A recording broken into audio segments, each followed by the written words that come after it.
Nutty's Diary. In 2014, Nathamun Kongchak launched a YouTube channel that would quickly make her one of the most successful creators in Thailand. Operating under the name Nutty's Diary, Nathamun Kongchak built a massive audience of over 800,000 subscribers by posting K-pop dance covers and singing tutorials.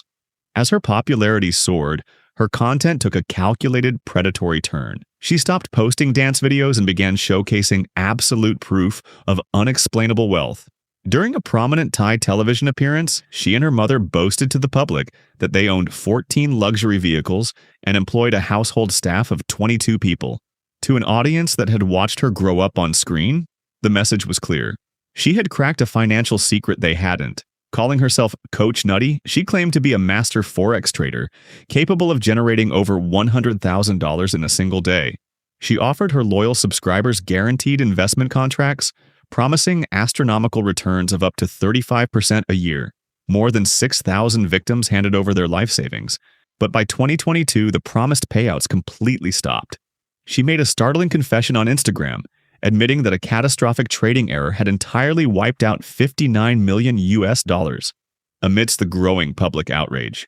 She and her mother covertly crossed the border into Malaysia before boarding a boat to illegally enter Indonesia by sea. For 2 years, she successfully hid in plain sight, living under a false identity. In October 2024, when she walked into an immigration office in the port city of Dumai, attempting to apply for a local passport to make her disguise permanent, a sharp-eyed immigration officer noticed her foreign accent didn't quite match her paperwork. He cornered her and demanded sing the Indonesian national anthem. When she couldn't utter a single correct word, her entire multi-million-dollar disguise unraveled. On October 18, 2024, she and her mother were arrested and subsequently extradited back to Thailand to face fraud charges, carrying a maximum 20-year prison sentence. Vote Saxon 07. Stephen McCullough ran a modest gaming and toy review channel called Vote Saxon 07. He regularly live-streamed GTA to a small but devoted audience. By the end of 2022, he had a girlfriend, Natalie McNally, and a baby on the way. On December 18th, Natalie was found dead in her home in Northern Ireland. Stephen appeared to have an ironclad alibi at the time of her death. He'd been live-streaming himself playing video games for hours, except investigators noticed something odd when they reviewed the footage. Stephen never once responded to a single message from chat. When cyber forensics teams examined the stream, they confirmed it wasn't live at all. It had been recorded days earlier and queued up to play at the exact time of the murder. Stephen was arrested and charged. In March 2026, a jury found him guilty of Natalie's murder, and he was sentenced to life in prison with a minimum term of 31 years. His channels were terminated by YouTube within hours of the verdict. What was meant to be the perfect alibi became the very evidence that exposed him. Apetor. In the late 2000s, a quirky Norwegian man built a massive global audience, following by posting videos of himself, doing things most people would actively avoid. Operating under the internet moniker Apetor, he filmed his life in the brutal cold of the Scandinavian countryside, documenting high-stakes acts of cold endurance. His content challenged traditional entertainment formulas, showing him skating shirtless across thin black ice, plunging into freezing water, and, in a strange hallmark of his channel, calmly licking random outdoor objects. In late November 2021, he uploaded a video to comfort his fans titled, with his characteristic dark humor, "I am not dead. I am 57 today." Viewers celebrated his survival, assuming he was untouchable. Just days later, while filming solo on the frozen surface of Jacob's Dam, he fell into the freezing depths, and by the time rescue divers located his body, it was too late. Today, the Apetor channel stands as a quiet, tragic archive, a reminder of a man who spent years testing the exact kind of danger that eventually took his life. Trevor Jacob. Trevor Jacob was a former Olympic snowboarder turned YouTube daredevil, the kind of creator who built his channel around skydiving, motocross, and stunts. In late 2021, he uploaded a video claiming his single-engine plane had suffered engine failure mid-flight over California. In the footage, Trevor calmly straps on a parachute, jumps from the aircraft with a selfie stick in hand, and films his own plane crashing.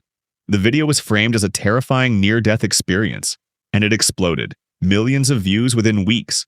It didn't take long for aviation experts and federal investigators to start noticing. Trevor was already wearing his parachute before the emergency even began. He never attempted a single standard emergency procedure. No radio call, no attempt to find a landing strip, And afterward, instead of preserving the wreckage for investigators, he drove back out to the crash site and destroyed it. But later, the investigation revealed that Trevor had intentionally crashed the plane purely to film the video.